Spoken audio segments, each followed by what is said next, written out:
اللہم صلی علی میں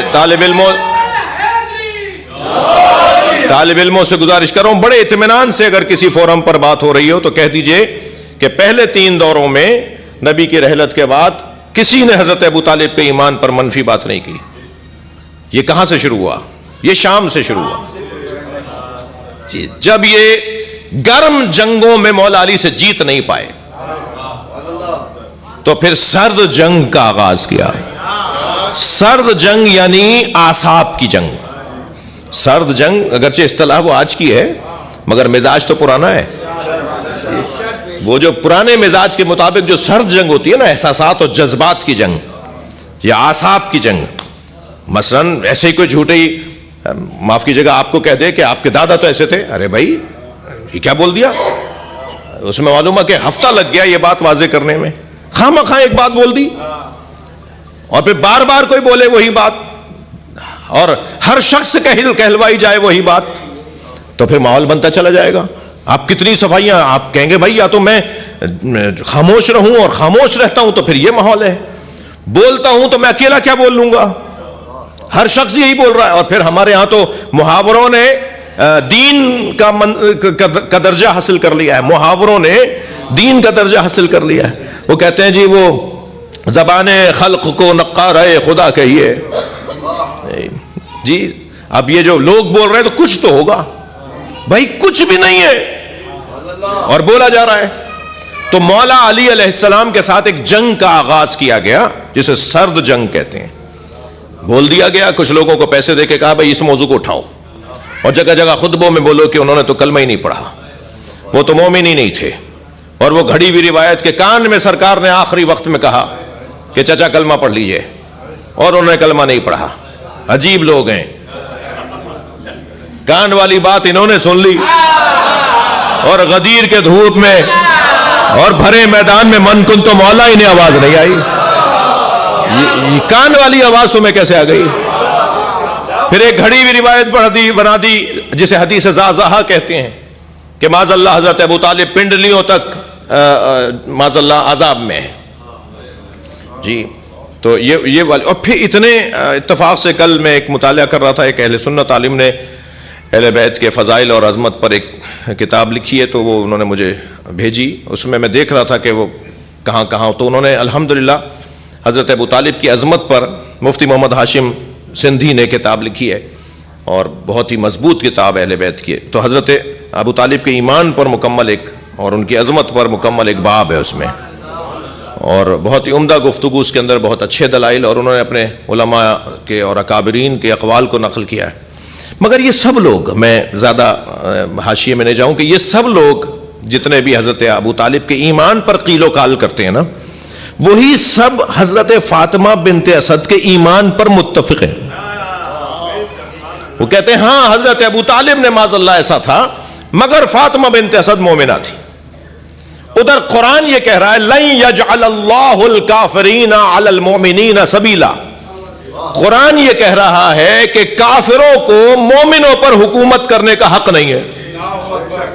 قرآن یہ کہہ رہا ہے کہ کافروں کو مومنوں پر حکومت کرنے کا حق نہیں ہے۔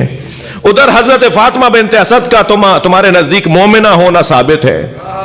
ادھر قرآن یہ کہہ رہا ہے الرجال قوامون علی النساء، شوہر اپنی بیویوں پر حاکم ہے۔ تو یہ کیسے ممکن ہے کہ حضرت فاطمہ بنت اسد اس کے ساتھ جڑی رہے جس کا اور ان کا ایمان ایک نہ ہو؟ اللہم صلی اللہ۔ کبھی کبھی موقع ہو اور صرف حضرت ابو طالب علیہ السلام کی عظمت پر گفتگو ہو، اس لیے کہ میں ایمان ابو طالب پر بات کرنا توہین حضرت ابو طالب سمجھتا ہوں، حضرت ابو طالب کی توہین سمجھتا ہوں۔ حضرت ابو طالب کے ایمان پر تبصرہ نہیں ہوگا، مقام اور عظمت پر بات ہوگی، ان کے فضائل پر گفتگو ہوگی۔ تو بی بی فاطمہ بنت اسد، جس روایت کو سنانے کے لیے میں نے اور آپ کے 8-10 منٹ لے لیے، بی بی فاطمہ بنت اسد جب کعبے سے باہر آئیں تو اب کعبے کے اندر خانہ کعبہ میں جو گئیں، جیسے گئیں وہ پورا ایک منظر ہے جو تاریخ نے لکھا ہے، اور جاتے ہوئے تو 2 لوگوں نے دیکھا تھا، اور اگر واپس بھی ایسے ہی فوراً آ گئی ہوتی کچھ ہی دیر کے بعد مولا علی کو لے کر آ جاتی ہیں۔ تو پھر دو لوگ کہتے کہ ہم نے جاتے ہوئے بھی دیکھا آتے ہوئے بھی دیکھا. تو یہ مسلمان بڑے کاریگر ہیں, یہ کہتے خبر واحد ہے, اور خبر واحد کا تو اعتبار نہیں ہے. دو لوگوں نے دیکھا تھا اور وہ بھی اس وقت میں مسلمان نہیں تھے, تو اب ان کا کیا اعتبار, جی ان کا کیا اعتبار. تو جاتے ہوئے دو لوگوں نے دیکھا تھا, آتے ہوئے پورے مکے نے دیکھا ہے, اس لیے کہ 3 دن کعبے میں رہی.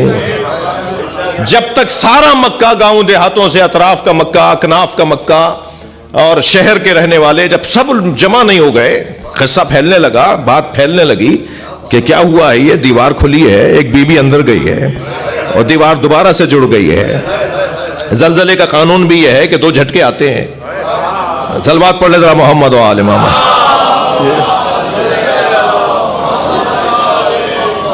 جی تو جب سارا مکہ جمع ہو گیا اور پھر بی بی کو لے کر آئے ہیں, تو پھر سارے مکے نے دیکھا کہ بچے کو گود میں لے کے آئی ہیں.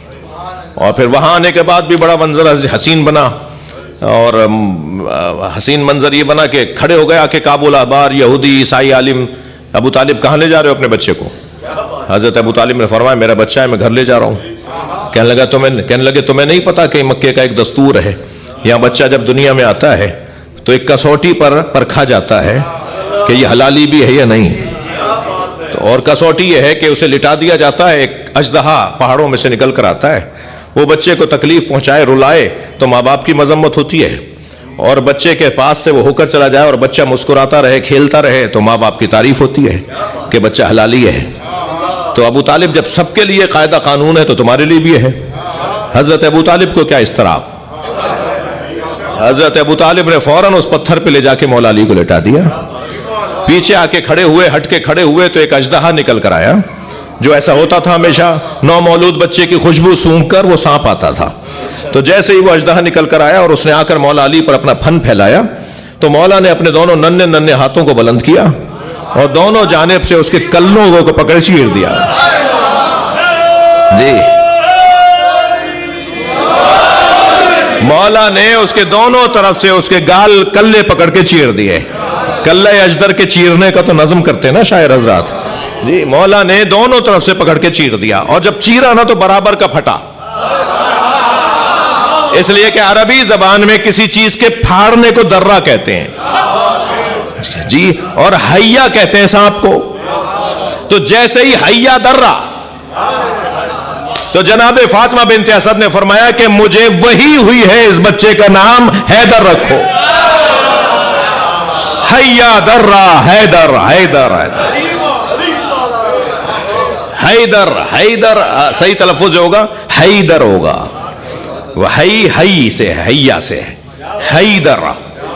عرب جب بولتا ہے نا وہ حیدر نہیں بولتا ہماری طرح, وہ کہتا ہے حیدر. صلوات پڑھے ذرا محمد و آل محمد. جی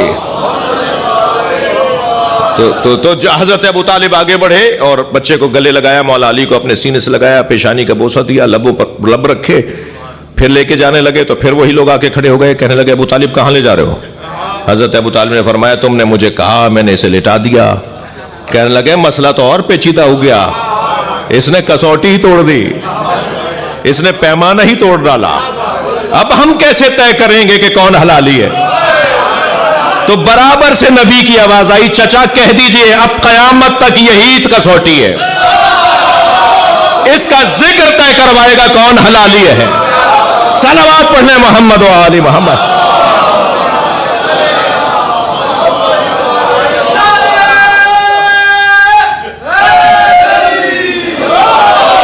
بھائی تسلی رکھیے, ابھی مجھے گھنٹہ بھی نہیں ہوا ہے, تھوڑا سا مجھے اور پڑھنے دیں گے.